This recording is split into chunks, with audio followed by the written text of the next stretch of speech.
नमस्कार प्यारे दर्शकों, मैं आपका ज्योतिष मित्र आदित्य द्विवेदी। अगर आप अपनी कुंडली का परामर्श चाहते हैं, अपने प्रश्नों के उत्तर चाहते हैं, समस्याओं का समाधान चाहते हैं, खराब ग्रह दशाओं के उपाय जानना चाहते हैं, कुंडली मिलान करवाना चाहते हैं या किसी शुभ मुहूर्त के बारे में जानकारी लेना चाहते हैं, तो आप हमारे नंबर पर हमें कॉल कर सकते हैं या व्हाट्सएप मैसेज कर सकते हैं।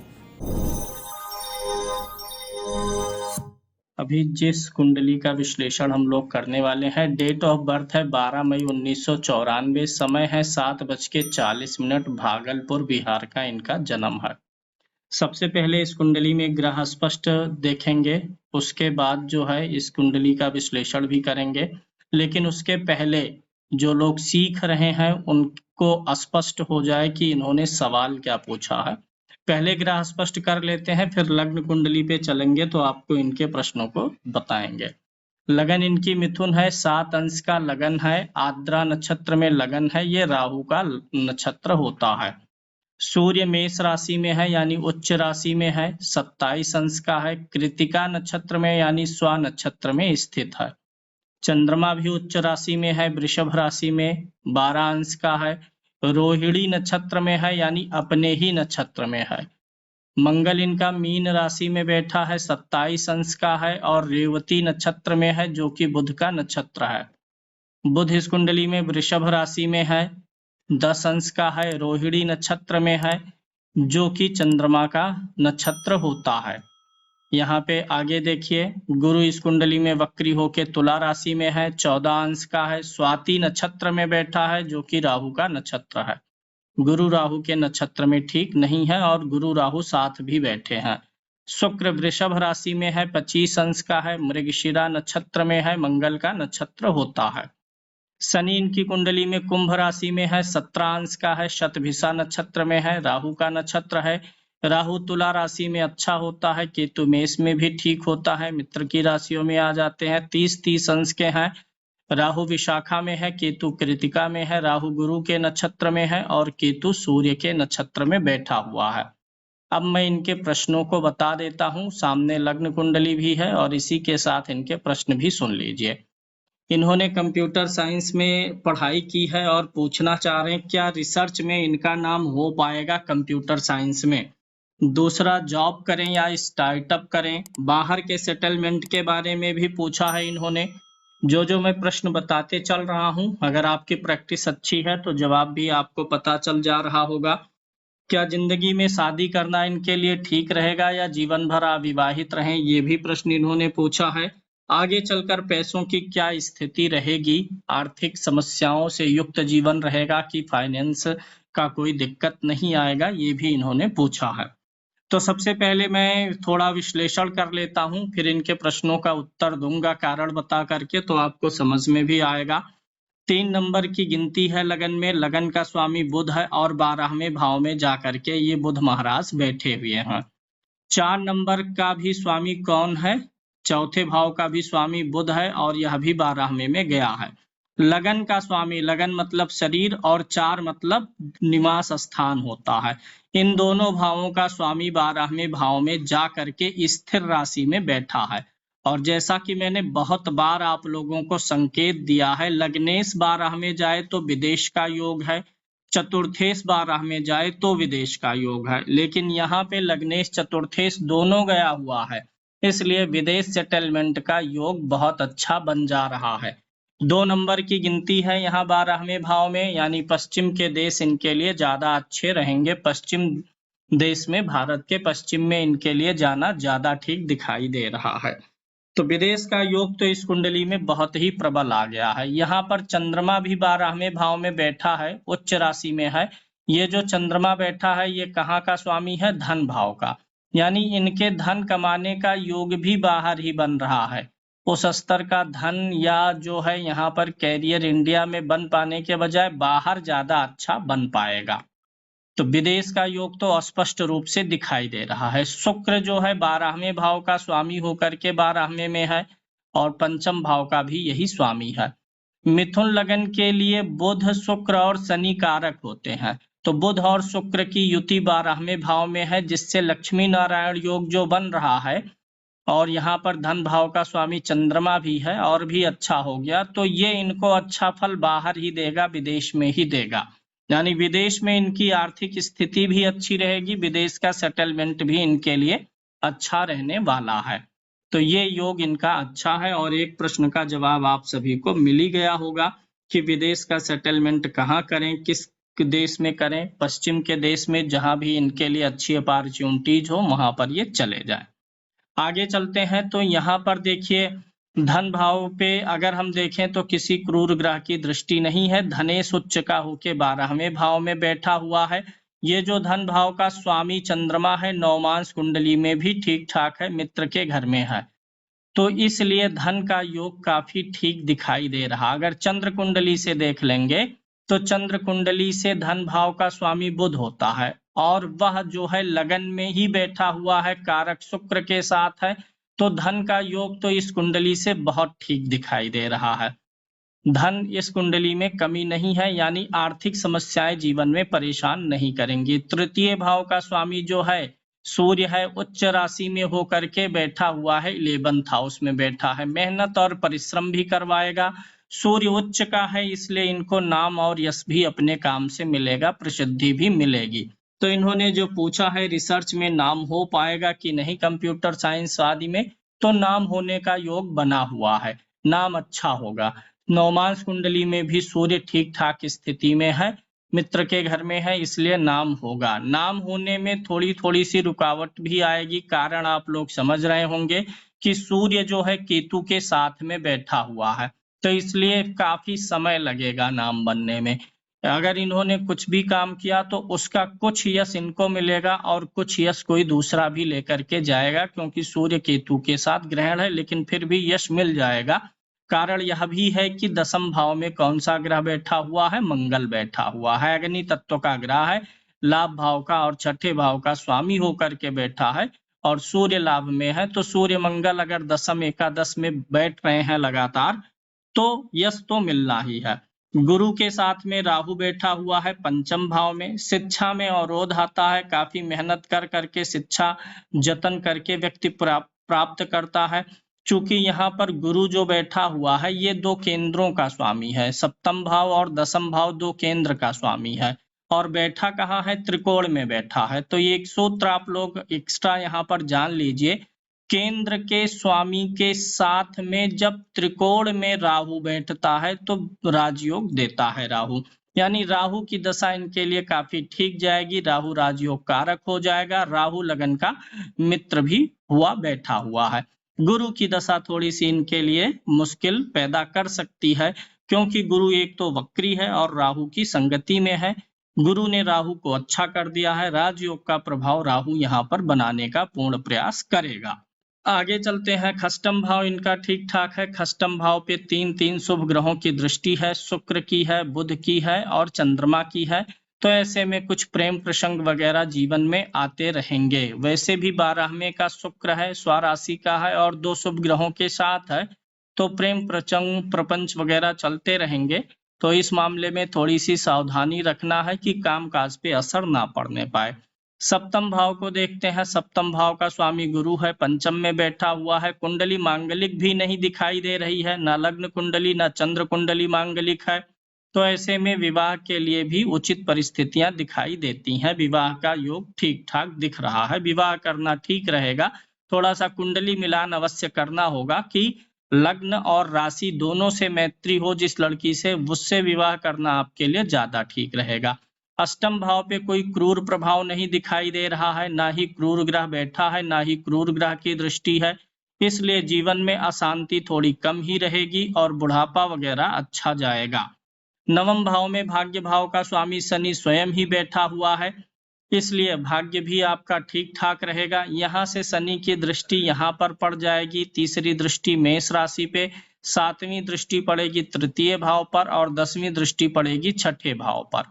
तो शनि की दृष्टि यहाँ जो सूर्य के ऊपर पड़ रही है, यह थोड़ा सा पिता से कभी कभी मतभेद कराने का प्रयास कर सकती है, कभी कभी सिर और आंखों में तनाव दे सकती है, चश्मा उस्मा लगाने की नौबत आ सकती है। शनि की तीसरे भाव पर दृष्टि पराक्रम बढ़ाएगी और छठे भाव पर दृष्टि शत्रुओं से जो है लड़ने की क्षमता प्रदान करेगी, शत्रुहंता बनाएगा। मंगल दसम भाव में बैठ करके बहुत अच्छा फल देगा। यहाँ से मंगल आपके कैरियर को हमेशा प्रदीप्तमान रखेगा। मंगल यहाँ से लगन को देखेगा, यानी साहस और निर्भीकता देगा। चतुर्थ भाव को देखेगा, जो आपको थोड़ा सा परिवार से दूर रखने का प्रयास करेगा। और मंगल की 8वीं दृष्टि यहाँ पंचम भाव पे पड़ेगी, जहां पर गुरु और राहु बैठे हुए हैं। गुरु के ऊपर मंगल की दृष्टि पड़ेगी, यानी कि यहाँ पर भी अच्छा प्रभाव बनता हुआ नजर आ रहा है। लाभ भाव में सूर्य और केतु की युति है, इसलिए लाभ अच्छा कमाएंगे। उच्च का ग्रह बैठा हुआ है, बड़े प्रॉफिट कमाएंगे। इच्छाएं और मनोकामनाओं की पूर्ति होती चली जाएगी। 12वें भाव में जो 3 ग्रह बैठे हुए हैं, इन्हें देख के घबराने की जरूरत नहीं है। अगर आप विदेश शिफ्ट होते हैं तो ये तीनों ग्रह मिल करके आपको काफी अच्छा और सुखद परिणाम देंगे। सिर्फ यहाँ पर सावधानी रखनी है थोड़ी सी स्त्रियों के मामले में। अब एक विशेष बात इन्होंने पूछा है, जॉब करें या स्वयं का काम कर लें, स्टार्टअप करें। जॉब के लिए आप देख लीजिए दसम भाव को, यहाँ पर मंगल बैठा हुआ है। दसम भाव का स्वामी गुरु है, जो कि राहु के साथ बैठा हुआ है। तो दसम भाव का स्वामी जो गुरु है, उससे भी जब आप दसम भाव में आते हैं तो यहाँ का स्वामी चंद्रमा है, उच्च राशि में है। यानी इनको शुरुआत में नौकरी तो अवश्य ही करनी चाहिए। व्यवसाय के लिए हम सप्तम भाव को भी देख लेते हैं। यहाँ पर सप्तम भाव पर कोई ग्रह नहीं बैठा हुआ है, ना ही किसी ग्रह की दृष्टि पड़ रही है। सप्तम भाव का स्वामी गुरु है, जो कि राहु के साथ आकर के बैठा हुआ है। तो इनके लिए नौकरी और बिजनेस दोनों की स्थितियां ठीक दिखाई दे रही हैं। हालांकि मंगल यहाँ पर है, तो इनको शुरुआत में जो है सबसे पहले प्रयास करना चाहिए कि ये नौकरी से जुड़ जाएं पहले, फिर उसके बाद बिजनेस के लिए भी अच्छी अपॉर्चुनिटियां बनती हुई नजर आएंगी। चंद्र कुंडली से देखिए वृषभ राशि है इनकी, वर्तमान में कोई 7.5 वगैरह नहीं चल रही है। शनि का गोचर भी यहाँ कुंभ राशि में चल रहा है, भाग्य का समय चल रहा है। राहु इनको विदेश ले जाने के लिए अगले 18 महीने में प्रयास कर सकता है। अगले 18 महीने प्रयास करें, क्योंकि राहु जो है अभी मेष राशि पे गोचर कर रहा है, वह आएगा दसम भाव में इनके, और बृहस्पति जाएगा यहाँ वृषभ राशि में। जब राहु यहाँ पर आएगा मीन राशि में, उसी समय केतु भी कन्या राशि में आएगा। केतु चतुर्थ भाव में स्थान परिवर्तन का कारक होता है। तो आने वाले कुछ समय में यानी 2024 से ये बाहर जाने के लिए प्रयास कर सकते हैं। जॉब और स्टार्टअप के लिए अभी दशमांश कुंडली भी देख लेंगे, फिर फाइनल डिसीजन देंगे। पैसे की कोई प्रॉब्लम नहीं आएगी। क्या शादी करने का डिसीजन सही रहेगा कि नहीं, इसको भी देख लेते हैं। यहाँ पर जो है कोई क्रूर प्रभाव नहीं है, ठीक दिखाई दे रहा। मांगलिक भी नहीं है कुंडली। नवमांश कुंडली के लगन में कोई नीच का ग्रह नहीं बैठा है, ना ही लग्नेश नीच का है, तो इसलिए इनको शादी करनी चाहिए। लेकिन यहाँ चतुर्थ भाव में मंगल और शनि की युति है नवमांश के, इसलिए गुण मिलान करके ही विवाह करना इनके लिए ठीक दिखाई देता है। अभी इनकी देशकाल कुंडली देखिए। देशकाल कुंडली के लगन में 2 क्रूर ग्रह बैठे हैं। देशकाल मतलब मेहनत और परिश्रम का होता है, क्रूर ग्रह का होना ठीक है। लग्नेश बुध भी उच्च राशि में आकर के बैठा हुआ है, तो मेहनत और परिश्रम का योग इस कुंडली से है, यानी मेहनत और परिश्रम का परिणाम इनको अच्छा प्राप्त होगा। चतुर्थांश कुंडली का लगन देखिए। लग्नेश तृतीय भाव में बैठा हुआ है। ये चतुर्थेश भी यही बुध है, अपने भाव से 12 में बैठा हुआ है। भाग्य भाव पर शुक्र का प्रभाव है यहाँ पर, और 3 ग्रह देख भी रहे हैं। ऐसे में भाग्य इनका काफी ठीक ठाक दिखाई दे रहा है, और बाहर जाने का योग चतुर्थांश कुंडली से भी बन रहा है। यहाँ पर राहु द्वितीय भाव में बैठा है, जो परिवार से दूर रखने का प्रयास करेगा। अगली कुंडली इनकी देखते हैं। पंचमांश कुंडली का लगन जो है ठीक ठाक है, लगन में क्रूर प्रभाव नहीं है। लग्नेश भी लाभ भाव में बैठा हुआ है, शुक्र के साथ में है, तो थोड़ा सा ध्यान और विचार इनका स्त्रियों की तरफ अधिक सोच विचार कर सकते हैं। शेष अन्य चीजें ठीक दिखाई देती हैं। गुरु शनि की युति होने पर व्यक्ति जीवन में बड़ा प्रैक्टिकल होता है, काल्पनिक बातें थोड़ा कम करता है, और व्यवहारिक रूप से लोगों के बीच में बातों को रखता है, ना कि चापलूसी से युक्त व्यवहार को रखेंगे। यानी ज्ञान और समझ इनके पास उत्तम है सामाजिक रूप से। षष्ठांश कुंडली का लगन पीड़ित नहीं है। लग्नेश भी उच्च का होकर के बैठा हुआ है। छठे भाव पर शुभ ग्रहों का प्रभाव भी नहीं है, गुरु का प्रभाव है, यानी शत्रु इनके जीवन में नहीं रहेंगे और ये शत्रु बनाना पसंद भी नहीं करेंगे। कंप्रोमाइजिंग की स्थिति में रहेंगे कि अपना रास्ता अलग बनाएं, अपने तरीके से काम करें, ना कि दुश्मनी के पक्ष से किसी के ऊपर आवेशित होने का काम भी नहीं करेंगे। अच्छी स्थिति खष्ठांश की भी दिखाई देती है। सप्तमांश कुंडली का लगन देखिए तो लगन ठीक है, यहाँ पे लग्नेश की दृष्टि पड़ी हुई है और पंचम भाव का स्वामी मंगल है और यह मंगल जो है नवम भाव में बैठा हुआ है, यानी संतान से सुख का योग इस कुंडली में बनता हुआ नजर आ रहा है। अष्टमांश कुंडली देखते हैं, आयुर आदि का विचार होता है। लग्नेश ठीक है, लग्नेश छठे भाव में जाकर के बैठा हुआ है यहाँ पर और शनि अष्टम भाव में नीच है। सेहत का थोड़ा सा ध्यान रखना है, छोटी छोटी हल्की हल्की चीजें इनको परेशान करेंगी। कोई गंभीर बीमारी तो नहीं है, लेकिन छोटी छोटी शारीरिक दिक्कतों का सामना करना पड़ना सकता है। अगली कुंडली पर चलेंगे तो यहाँ पर अब दशमांश की बारी आ गई है। लगन देखिए, लगन ठीक है, लगन में मित्र की राशि में मंगल बैठा हुआ है।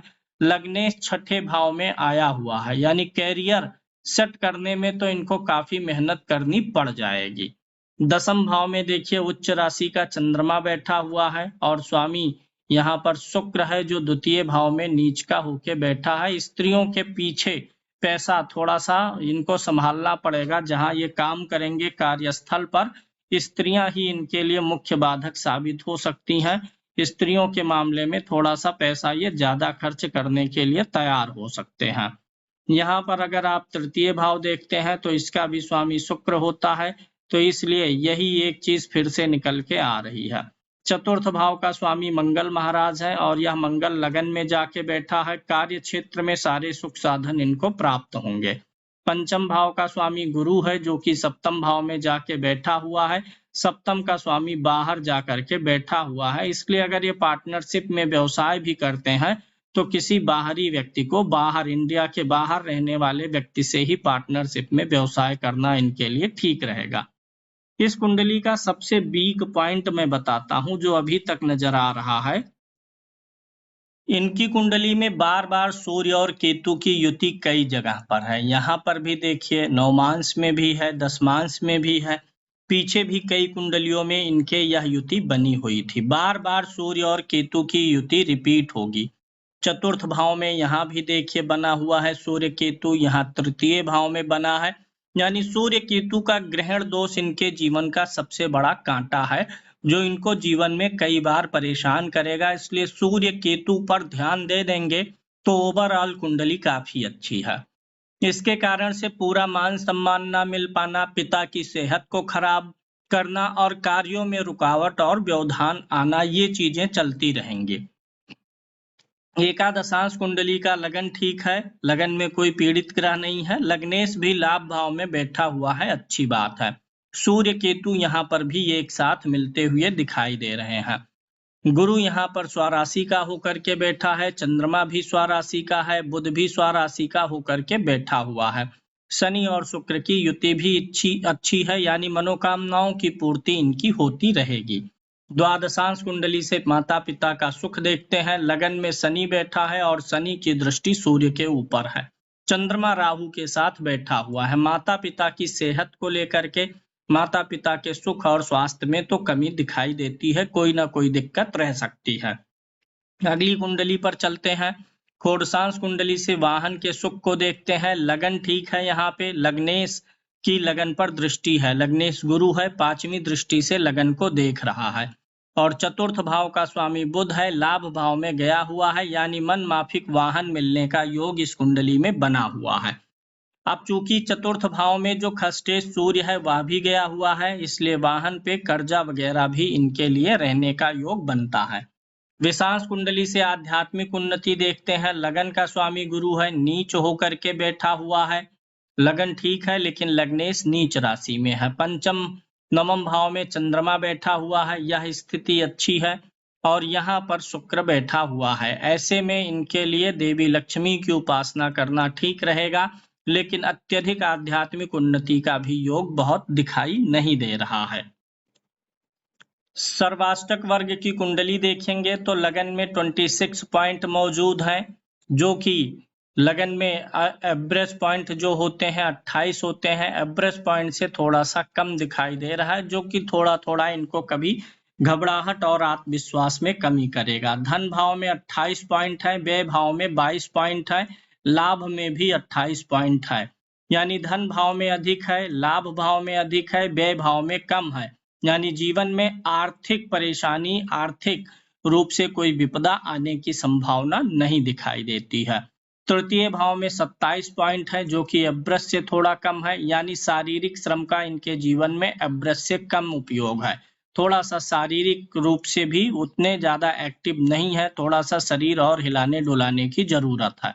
इनके जीवन में चतुर्थ भाव का प्रभाव अधिक रहेगा, यानी सुख साधन, लग्जरी, घर गाड़ी का सुख अच्छा रहेगा, संतान से सुख अच्छा रहेगा इनके जीवन में। कर्म भाव में देखिए सबसे अधिक पॉइंट 38 है, इनका पूरा फोकस, सबसे ज्यादा फोकस इनका इनके कर्म पे रहेगा, कैरियर पे रहेगा, काम पे रहेगा। फोकस ही नहीं रहेगा बल्कि अपने काम में, अपने कर्म में ये तल्लीन रहेंगे, एकदम से उसी में खोए रहेंगे। और जो व्यक्ति काम काज में खोया रहेगा, हमेशा समर्पित रहेगा, सुख साधन तो उसके पास आएंगे ही आएंगे। यानी इनके जीवन में जो सबसे ज्यादा प्रभावी रहेगा भाव, चौथे भाव का फल, पंचम भाव का फल। ये पंचम में 31 पॉइंट होना उच्च शिक्षा को भी दर्शाता है। और यहाँ पर चौथे भाव, पांचवें भाव और 10वें भाव का फल इनके जीवन में सबसे ज्यादा परिलक्षित होता रहेगा।